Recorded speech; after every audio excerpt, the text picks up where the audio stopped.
like, and now I can cut through like Okay. fucking inch thick sheet metal. I don't know what I could make some nice trinkets. Hey everyone, I'm Rohan, Advocacy Officer of Nice Club, and we'll be getting started today with why is nuclear clean energy? So first off, a couple of announcements. We are working on a petition to legalize nuclear energy in Berkeley, because currently, since 1986, nuclear energy and peaceful nuclear sciences in general have been banned, which is a problem for the sake of clean energy and for the sake of just like it's a bad law. So we have been writing this petition to amend the Nuclear Free Berkeley Act of 1986 and maintain the ban on nuclear weapons work, but legalize nuclear energy. Yeah. So we have that amendment language finalized, and we will be submitting that to the city clerk probably on Monday. We have to collect 3,000 petition signatures from people who are registered to vote in Berkeley. So that is a pretty select population, and it'll be difficult to do. We did this once before, this petition initiative, and this was last May. We got 400 out of the 3,000 that we needed. This time, we've learned a lot from those past initiatives, and we're going to hopefully do better. If anyone would like to sign up to help collect those petition signatures, QR code right there, and I'll be reaching out to give you more information. Also, for those of you who don't know, we're going on a tour of the last remaining nuclear power plant in California, Diablo Canyon. And that is about 4 hours to the south of here in the San Luis Obispo area. And we'll be going, is the date finalized for May 2nd? It's potential. Potential Most for probable. May 2nd. Okay, cool. So, I assume we'll be sending out another interest form kind of thing for that pretty soon, right? Yeah. All right. So we're called Nuclear is Clean Energy Club, and we hear this kind of buzzword a lot. Like, what does clean energy even mean? Generally, solar is considered clean, wind is considered clean. There's debate about some others like hydropower or geothermal. Fossil fuels are pretty much never considered clean for obvious reasons that we'll get into a bit more later. And nuclear, for a long time, has been considered dirty because of nuclear waste and such issues. But I'm going to prove today that it should be, if we consider solar and wind clean, that nuclear should also be considered clean. So first off, we're going to be defining, to some extent at least, what does clean energy mean? Does anyone have thoughts on how we should define this based on some of these criteria up here, like immediate impact or the long-term impact, emissions, requirements for setup, things like that? That's not. Well, I always kind of thought it was like lack of carbon emissions. Yeah, that's a big factor. I think like the immediate impact when you build it, like I know that dams sometimes are not considered clean energy because they just like, they kind of ruin an ecosystem. Yep. Not dependent on a finite resource. Yeah, and that kind of gets into the definition of renewable energy as well, which is I think even more complicated to define than clean, but they're often synonymous. And what else? Krisha. An effect can be intermittency with solar and wind. Mm-hmm. Like low general pollutants. Yeah, so not just air pollutants, Yeah. but maybe water and other sorts of things. So like the ratio between environmental impact and the energy produced. Yeah, so we'll be going over a lot of these different criteria in the presentation today.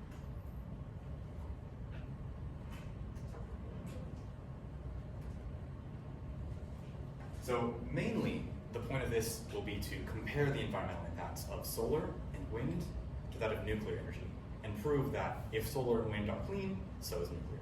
We'll also be comparing nuclear energy to fossil fuels, namely coal, because coal is like the dirtiest energy, and we'll be showing how much cleaner nuclear really is. Let's take a quick poll. What do people think is the cleanest form of energy? Solar, wind, nuclear. So everyone go around the room and just say, what's the cleanest? And we'll be tallying up how many people think it's nuclear.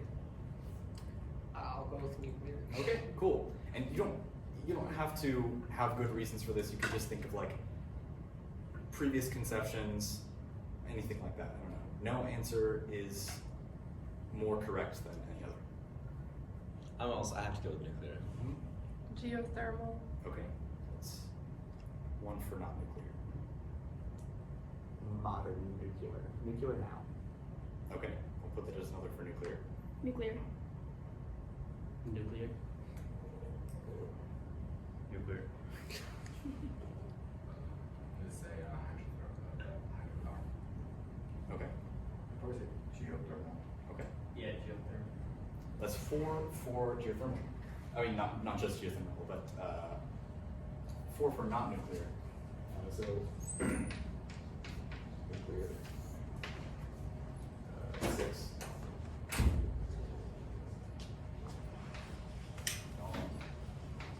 Nuclear 4. Wonder, what's the cleanest form of energy? Nuclear energy. Okay, cool. I'll change that to 7.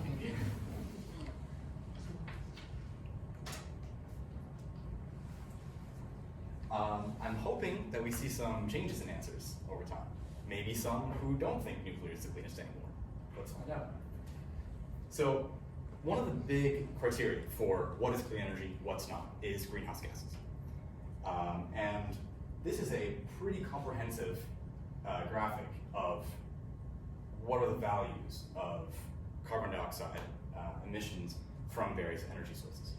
So we can see that the main ones we want to compare today are photovoltaic, that's just solar panels, versus concentrated solar panel where you just reflect a bunch of light and melt something.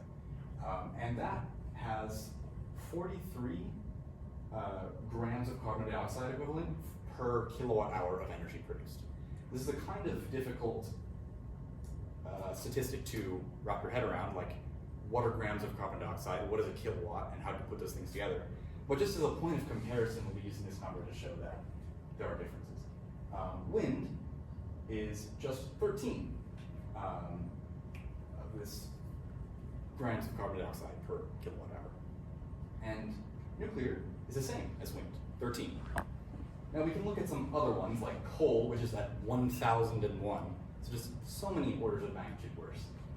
And I know some people were advocating for geothermal. So we can see that that is at 37, which is not as high as solar and higher than wind and nuclear. I mean, one could argue that, geothermal is, heat and gases released, and that's where like harnessing that is naturally being released already. Couldn't we assume that that carbon, the amount of carbon would be released in the atmosphere anyways? So it wouldn't be necessarily us polluting, rather than us just using what's already. You know what I mean? Yeah, so the thing is, this is not just like, so we've built the power plant and now it is emitting a certain amount of greenhouse gases. This is considering the entire lifespan from mining to construction to over time, to all of that. So I don't know the specifics of how that number is measured, but I assume that there would be some greenhouse gases just leaking from the earth regardless. Yeah? What's ocean? Ocean power is trying to harness the movement of the waves. So any kind of movement, if you can convert it into spinning a generator, you can produce electricity. Everything on this list, except for photovoltaic, does that. And I don't know the specifics of the technology, but if you put something that moves under the ocean and harvest that movement and turn that into electricity, that would be what ocean power is.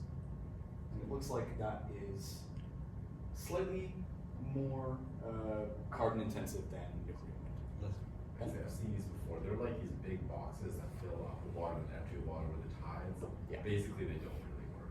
They're not super Yeah. efficient. I know that there are a few different methods of ocean energy, but yeah, it's one Yeah. of them for sure. The one that I saw, it's like a pendulum floating and that one swings and that's it. Yeah. That was like a Portuguese company. So the motion of the waves is harder to convert into just rotational energy that turbines require, so it's not as widely used. whereas most of the energy sources, you use heat to boil water, which moves steam, and you use that rising steam to spin a turbine, which produces electricity. So these are the main three numbers we'll be considering. Photovoltaic is the highest of these three. Wind and nuclear are the same. Now, another big factor for environmental impact is land use, because this is how much of the environment are you physically destroying? How many animals are you displacing? How many trees are you chopping down? How much land are you using that cannot be used for anything else? That's what these numbers are. There's a huge variety. And the big thing is, nuclear power is way down here at the bottom.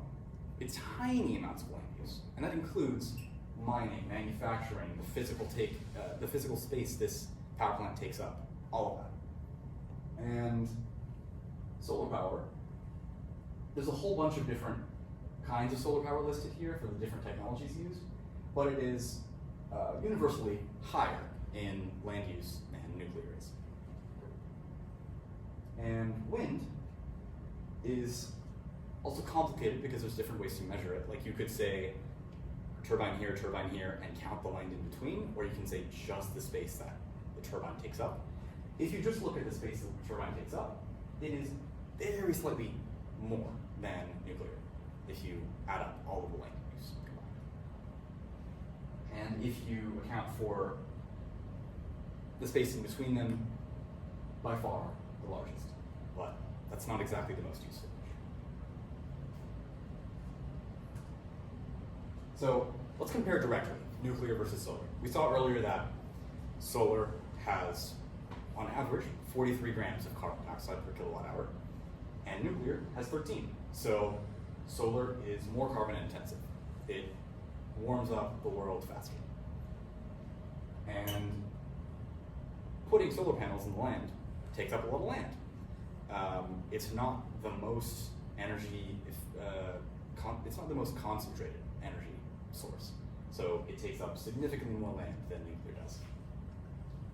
And these statistics are not accounting for if you wanted to make solar baseload power.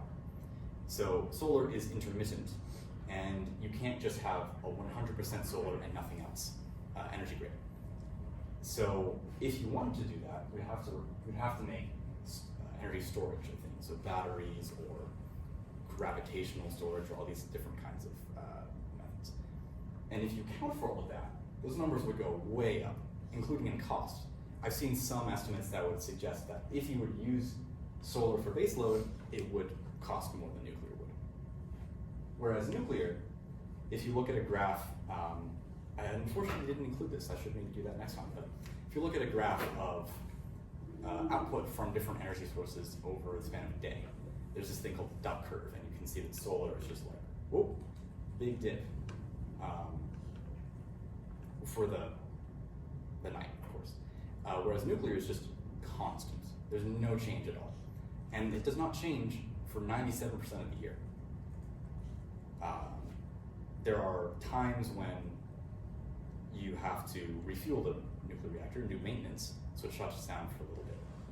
But other than that, it's a completely steady power source.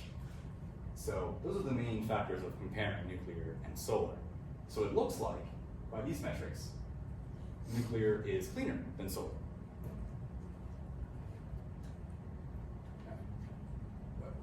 Preston, I.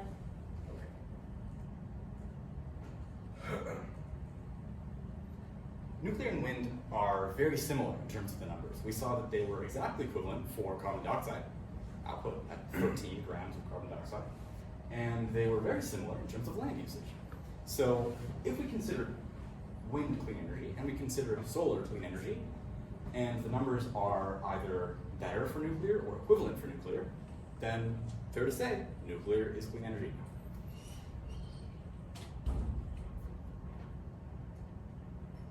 Now we'll look at the big villain of energy, fossil fuels. Nuclear is often grouped up with fossil fuels as the conventional energy sources. And they are the ones that are not intermittent, whereas solar and wind are. So it's often a comparison between clean energy and nuclear and fossil fuels.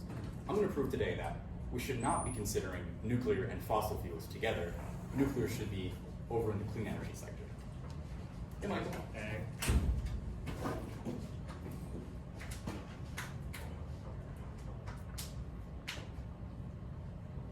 All energy sources contribute to some deaths in society.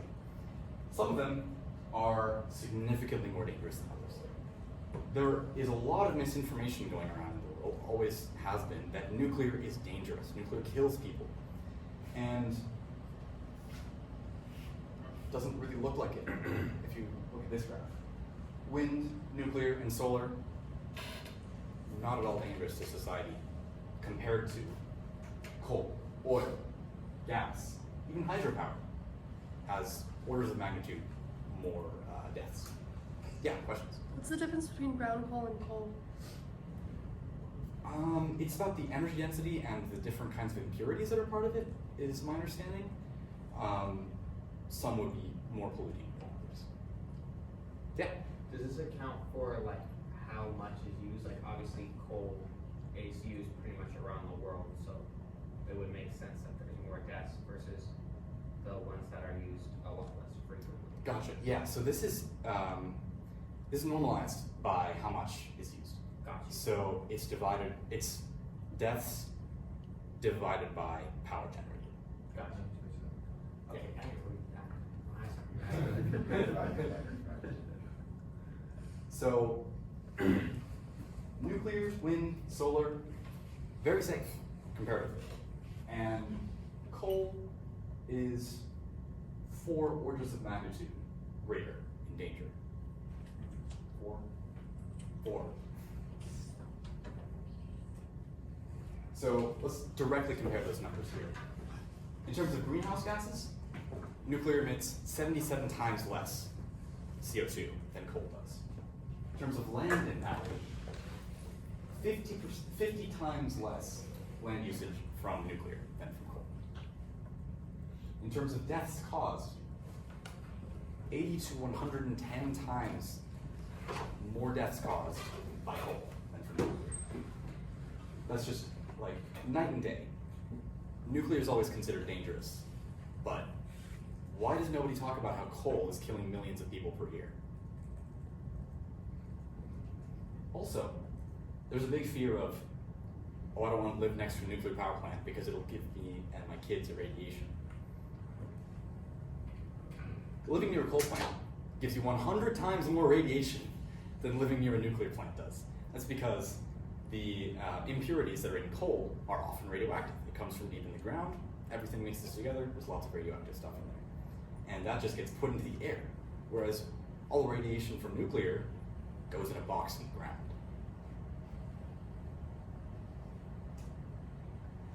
Now we'll be looking at the specific, less easy to quantify impacts of nuclear energy. Radioactive waste is often the big one that gets mentioned of like, oh, it is so dangerous to society, what are we going to do with this long-lived radioactive waste? And there are other things like uranium mining, which has been honestly a problem in the past. So, strip mining of uranium looks bad. It's just taking the top off of the ground and extracting as much uranium as you can. That has historically been pretty bad for the environment, and for people, and for Native American communities especially. So, yeah, that's not great for the environment, but this is the past. Nuclear mining does not look like that anymore. And all the mines that do look like that are, well, they need to be cleaned up. But they still aren't particularly dangerous to society. This is what uranium mining looks like today. It's called in situ leaching. And you just put a pipe in the ground and run some fluid through it and just dissolve all the uranium in the ground and suck it up. And then you can take the uranium out and process that into nuclear fuel.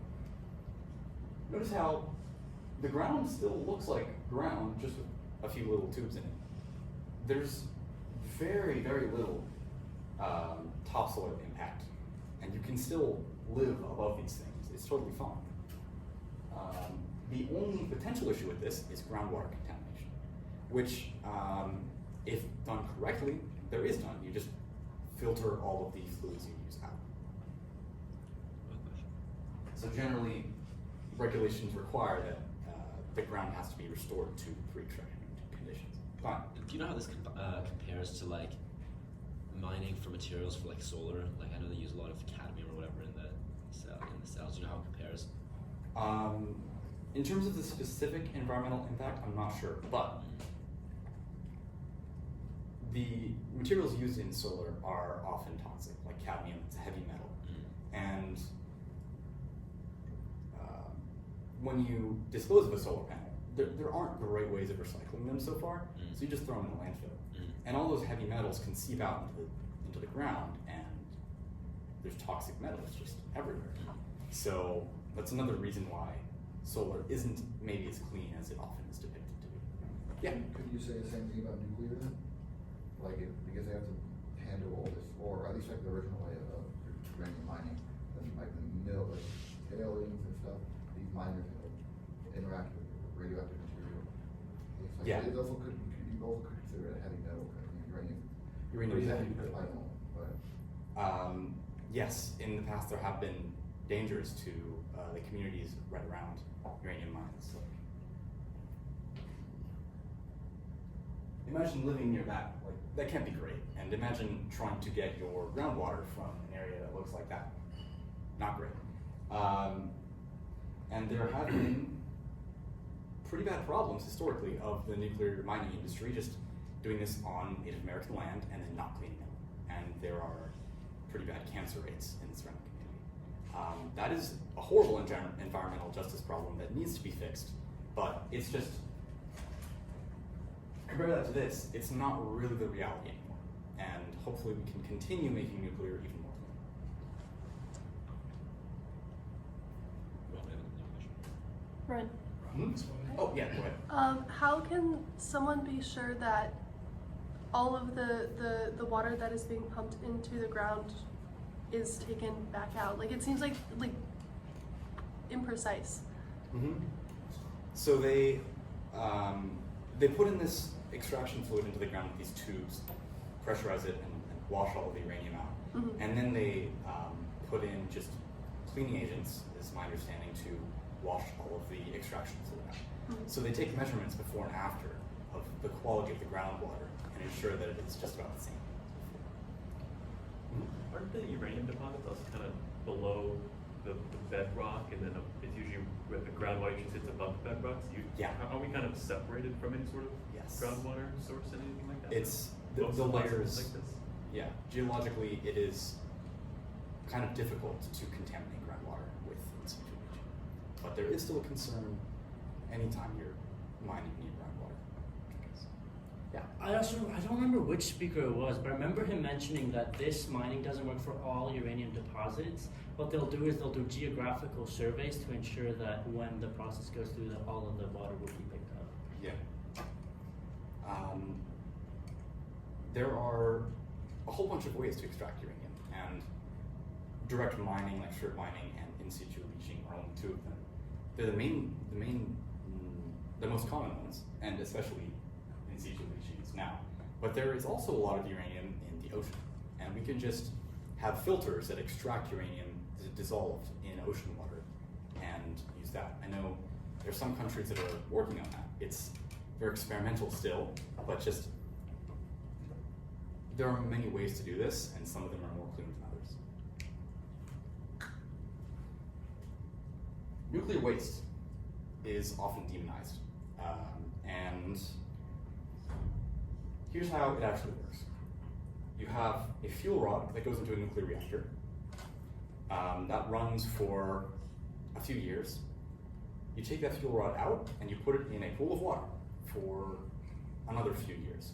In that pool of water, you get rid of many of the shorter-lived radioactive isotopes so that over time those spent fuel rods become less radioactive. Then once it gets to a safe level from there, you take them out and put them into dry casks. These are just big concrete cylinders, concrete and steel. They're very strong and make sure that very little radiation gets out while passively cooling those rods to make sure that they don't melt down. So you can just put those above ground. Right now, they're very commonly stored on site for nuclear power plants. So you take the fuel rods out, you put them into the pool, take those out of the pool, and you put them into a cask, all right next to the nuclear reactor. And this is considered a temporary solution because these dry casks will erode over time. I've looked at the statistics recently. Some reports say that dry casks will last 1,800 years with no maintenance. So that seems somewhat permanent to me. Like, how long is human civilization going to be around for? It's but if that isn't a permanent enough solution, you take those casks and you put them in a hole in the ground.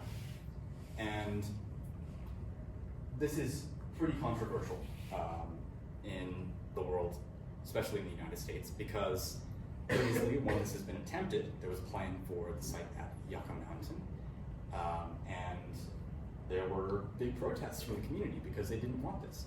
And of course, if a community does not want nuclear fuel in their ground, we shouldn't put it there. But there are communities that do want to safely store their spent nuclear fuel, and we have some people who our club is affiliated with that will be talking about this more later. Next week. Next week, yeah. So, Yucca Mountain was a disaster, a failure, did not work. But there are other countries that do deep geological repositories, and you just dig a deep hole in the ground, take these casks, and put them in there. And they will last for tens of thousands of years, hundreds of thousands of years, who knows. Even if they didn't, there's not much radioactivity coming out of those casks. They're pretty much safe already. As you can see here, you can go up to one of those things and give them a kiss, and you're totally fine. Connor. So a lot of these geological repositories that are built in other countries, are a lot of them recoverable? Can you pull the fuel back out in case you want to like recycle it afterwards? Because I know there's some plants that make unrecoverable repositories. Yeah. As far as I know, so far, they're built to be permanent. It's pretty hard to, I don't know, unbury something and take it out, especially if you're digging that deep. But we should be considering the fact that spent nuclear fuel is completely recyclable. You can put these through a chemical process to get the good uranium out and the good plutonium out again, and just make that into new nuclear fuel. So, yeah, we should be making them recoverable, but we just aren't.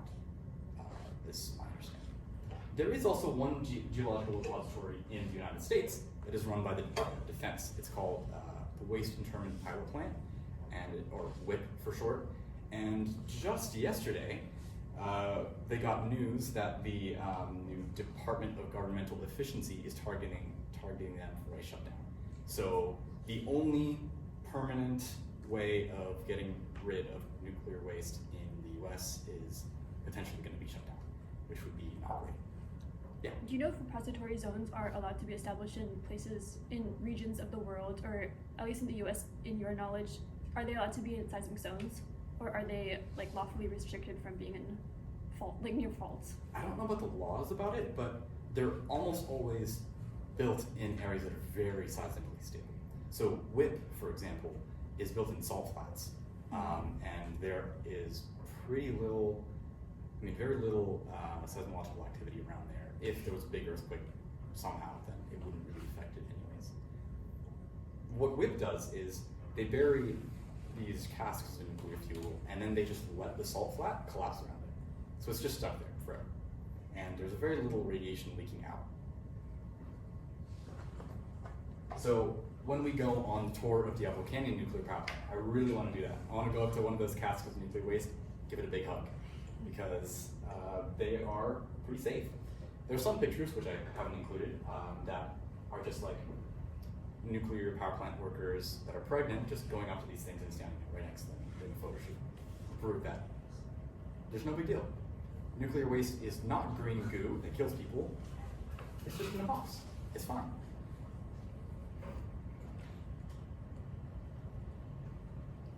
there are often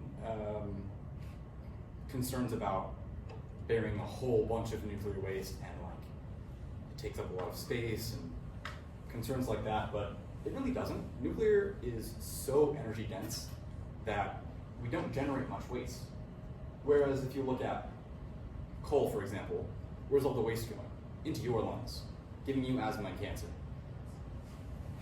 We can just put the waste from nuclear into a box, and it doesn't get into our lungs, doesn't get into our food. You know, it's fine. And this is a kind of very American way of doing things, but if you took all of the if you took all the spent nuclear fuel in the U.S., you can put it into a football field, and it would just be 30 feet up. So it's not very much space physically. Yeah. Do you know if that's counting low-level waste as well, or is that just high-level? I'm pretty sure that's just like the physical spent fuel rods. Low-level waste is Might be like not contaminated in cement, or like. this does not account for the cement. Well, that's something like low level waste would be like that. It'd be like contaminated. Yeah, contaminated structure. cement and tailings and things like that. But high-level waste is just the longer-lived stuff, the fuel rods themselves, and all of that can be contained in not a very big area. It's totally fine. And I think if you wanted to use dry casks to store all of the nuclear waste in American history, it would be 300 acres. So that sounds like a big number, but if you look at how much space is going into, I don't know, disposing of solar panels, putting them in the landfills, 300 acres is not that much for all of the nuclear waste in American history.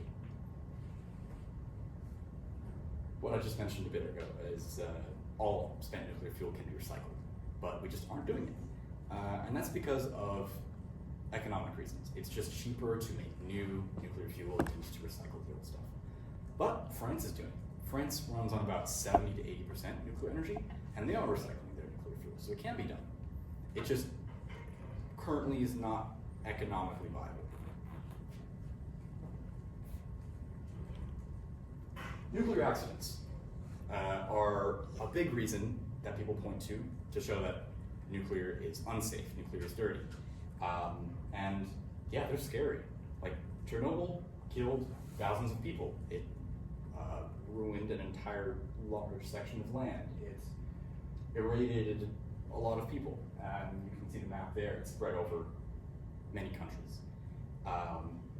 But in the US, nuclear reactors are completely safe in comparison. In other countries, again, very few nuclear accidents. The three big ones that people point to are Chernobyl, Fukushima, and Fukushima. But currently, the remaining nuclear power plants in the United States are very safe. And for example, Diablo Canyon, which we're going on a tour of soon, it's pretty close to a fault line, and as such has been built so well that it can withstand a magnitude 9 earthquake without a meltdown. So, I mean, if we have a magnitude 9 earthquake hitting the middle of California, we have bigger problems to worry about than Diablo Canyon. This is Diablo Canyon, by the way. It's a beautiful little spot. Like the ocean there, I've heard that it is the clearest water in California because it's practically a nature reserve around Diablo Canyon. Whereas Chernobyl was, the reason why the Chernobyl accident happened was it was very poorly designed, very poorly managed, and just like such a disaster. They had no containment dome, which all American nuclear power plants have today. If they had a containment dome, all of that bad radioactive stuff wouldn't have been able to get out. That plus the design of the reactor itself was pretty much destined to melt down because they had some oversights. Yeah. Chernobyl pretty much couldn't happen again. Nuclear has been improved a lot. Yeah. Alright, this might be kind of a crazy scenario, but when Israel bombs Yemen, they bomb like oil refineries and they bomb like the ships. Could someone like bomb a nuclear plant and like cook us all? Is that like a real possibility? That is a problem, and as such, nuclear power plants in the United States are built so strongly that those containment domes, there have been tests where they take a decommissioned like airplane or the space shuttle, and they just run at full speed into those containment domes, and the entire space shuttle just gets crumpled. It turns into a pancake, and there's just like no damage to the containment dome. So yes, there is that risk, but those things are pretty certain.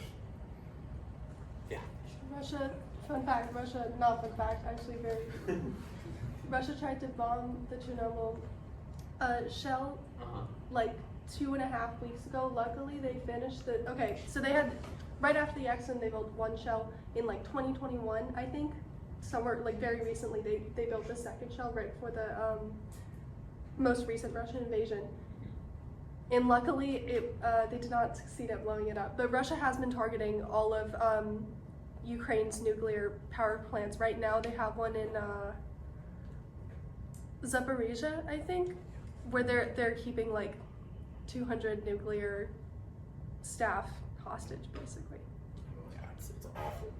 Yeah, but I mean that's war. It's a concern, yeah. But it's Yeah. pretty unlikely that something like that could happen in the United States at least. So you don't have to worry about an attack on Diablo Canyon. Yeah. NPWG is writing a paper about that right now. So What's NPWG? it's the Nuclear Policy Working Group. Oh, yeah. So we're writing a summary of that situation right now, and it'll be presented to lawmakers in a couple months when it's done. So stay tuned if you're still interested. Are you part of that group? Yeah. Cool. I also, I mean, obviously, not thinking about Russia's part, but like if someone did invade like the United States, I think they probably wouldn't want to attack reactors merely because if they're attacking the United States, they want our land probably, and they don't want to contaminate like where they're invading, most likely. Because I mean, there's easier ways to cripple power infrastructure, like attacking the actual power lines, Yeah, exactly. or like what connects it, rather than the reactor. One power plant. Yeah. You should aim for the missile silos first, I think. Like if the United States is going to war, nuclear power plants they're not going to be the target. It's also probably like a bigger concern besides targeting on nuclear power plants, like just the lives, like the people that will die because just shut down the power. Like that's like Exactly. really, really way more damaging. Like if you look at like Fukushima, no one actually died from the radiation or from the meltdown at all. Oh, sorry. Go ahead. Yeah, keep going, but this is what the next slide's talking No, about. I'll let you handle it. Oh, okay. So, yeah, what Donnie was just saying is shutting down the nuclear power plant kills people. Bombing it would have that concern. When Fukushima blew up, there was some radiation release. And this was the most publicized concern with the meltdown. But this rarely cited fact is that no people died from the radiation exposure from Fukushima. 2,300 people died because of the panicked evacuation. So all the hospitals in the area where there were people who were in intensive care just suddenly had to up and leave. And of course people are going to die in that transition. If the evacuation zone had been shrunk, thousands of lives could have been saved. And from 3 Mile Island, one of the worst events in the history of the American nuclear industry, nobody was hurt at all. The reactor melted down, and there was a huge press disaster about this. But it wasn't a nuclear disaster, it was a PR disaster. Nobody got hurt. The other reactors on the island continued to operate, and one's being reopened right now by Constellation Energy and be renamed to Crane Nuclear Generating Site. Yeah. And for the people who were exposed to the radiation, it was equivalent to about 1 chest X-ray. Nobody concerns themselves with going to the doctor and getting a chest X-ray, but people were making a huge deal about the radiation release from 3 Mile Island. It just seems like there is a public image problem with nuclear, and it's depicted as so dangerous, and yet nobody died, nobody got hurt from both of these really bad, supposedly, nuclear disasters. Now, Chernobyl, thousands of people died. That was bad, but that was because the Soviet Union was being stupid, not because of nuclear energy.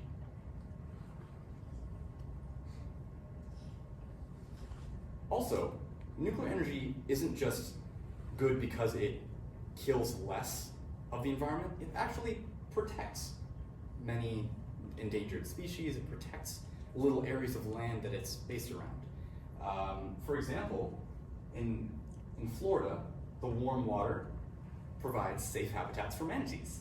They need warm water to survive, and the exhaust areas of nuclear power plants are perfect for them. When the last nuclear power plant in Florida shut down, there were quite a few manatees that would have to be, moved to other places that have warm water, and it's just less habitat for them. Additionally, there are some nuclear power plants in the UK that are amazing nature reserves. I think one nuclear power plant is the most biodiverse nature reserve in the entire country, and it is a sanctuary for these rare birds like bitterns. And there are a whole bunch of cases like this where the area around a nuclear power plant is not only, safe because there isn't pollution, but safe because it is protecting the land. That's just about all I have to talk about today. So, any more questions? I kind of have a comment. Yes. Diablo Canyon, hopefully we'll get to see this, has like a really, really cool phenomenon over there, which is they have there's like a little mini tropical reef, I guess, in the outlet pipe from it's like they let warm water out when they're like generating power, I guess, and there's like a lot of just like tropical fish, tropical plants and stuff. Like coral?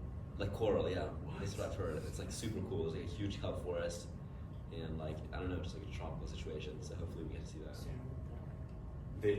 The water around there, I've heard, is just the cleanest, most beautiful in the state. Also, yeah, no one can go in, so it's just like protected. Of course. So I heard someone mention, I think it was like low-level nuclear waste versus high-level. What is that? Low level is the stuff that is contaminated by radiation, but not the spent nuclear fuel itself. So that's things like the concrete around a nuclear reactor core. Like a lot of PPE and stuff. So just if you're wearing a suit and you walk into a higher radiation zone, then you have to take that off, and that's considered low radioactive waste. It's like it's exposed to radiation, but it itself is not necessarily radioactive. But I guess they're just like too safe. So the longer lived stuff, that's high-level nuclear waste. That's the stuff that has to be buried in the ground. Maybe to clarify, like when we're talking about stuff getting exposed to radiation, it's dust that has like a radioactive particle getting stuck on something like a glove, and then you take the glove off. Now the radiation particle is on the glove, and then you have to get rid of the glove. I don't know. I was confused about that for a while. So Yes, exactly.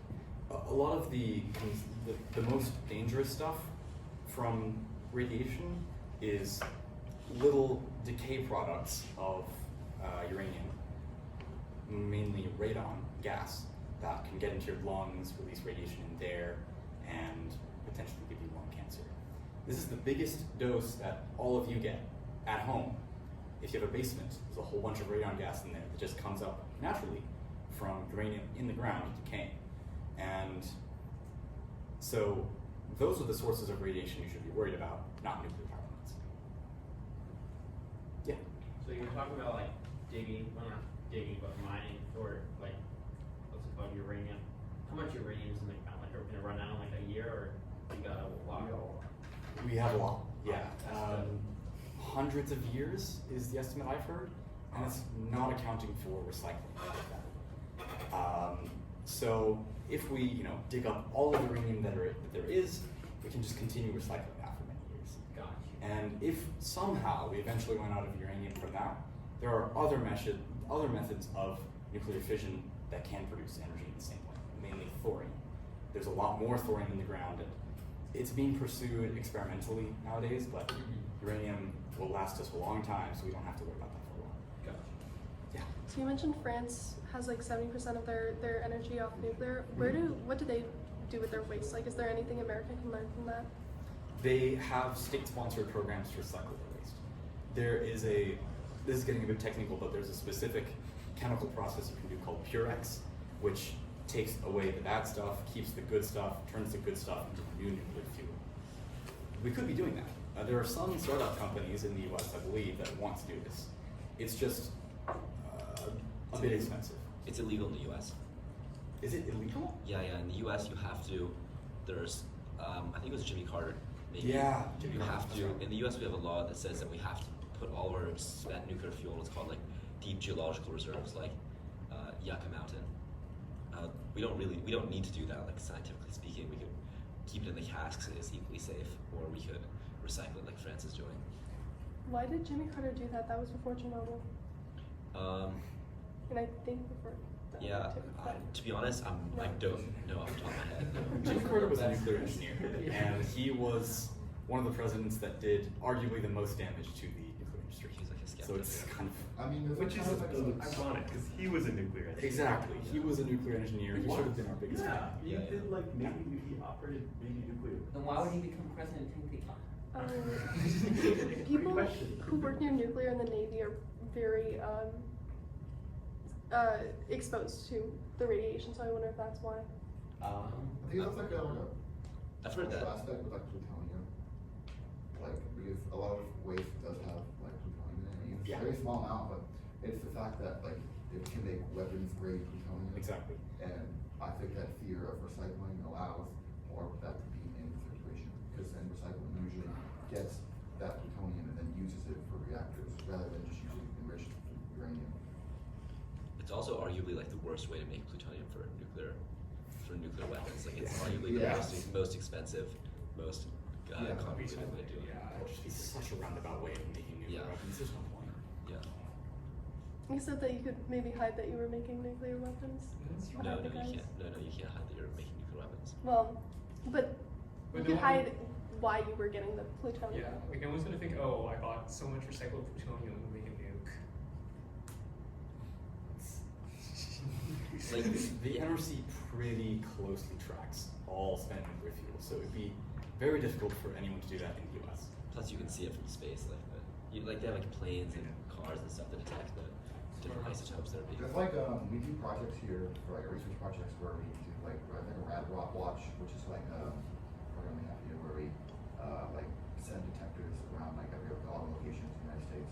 And, I'm not part of it, but, the other week we had like a presentation from, some resident, and like they like send like radiation detectors across the United States. I mean, it's pretty hard to hide high level, nuclear waste or like recycled plutonium. So I mean, like they were saying, like, and the NRC is, when we do labs and stuff, like, there's like pretty strict regulations for like, what we can do. Like they track our, exposure and everything. Like, even though we don't even handle, like, we handle like microcurie, even though like microcurie is like super small. But it's pretty hard to, I don't know, it's kind of ridiculous why they don't recycle. Yeah, just a question. What are your thoughts on like thorium reactors and molten salt reactors that are basically intending to improve either the cooling technology of the plants or improve or sort of reduce the waste even more? Cool technology. We should build it. Why not? I think any new advancements in nuclear are really valuable. I think knowledge for the sake of knowledge is always good, and if we can find a way to improve all these problems with maybe molten salt reactors with thorium, great, why not?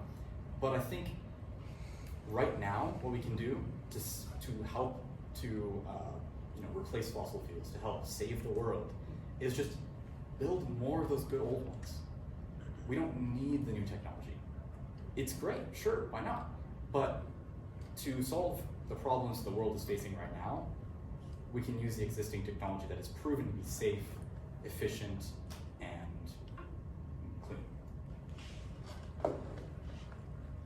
sorry, I just want to make a couple quick announcements because I have to get going. But if any of you guys have any questions, you should stick around and direct them to Rohan. How are we doing for time, by the way? It's 8 right now. Oh, okay. 8:01. Yeah. Time. So next week we're having the Northern Chumash tribe, I think. Right, Krisha?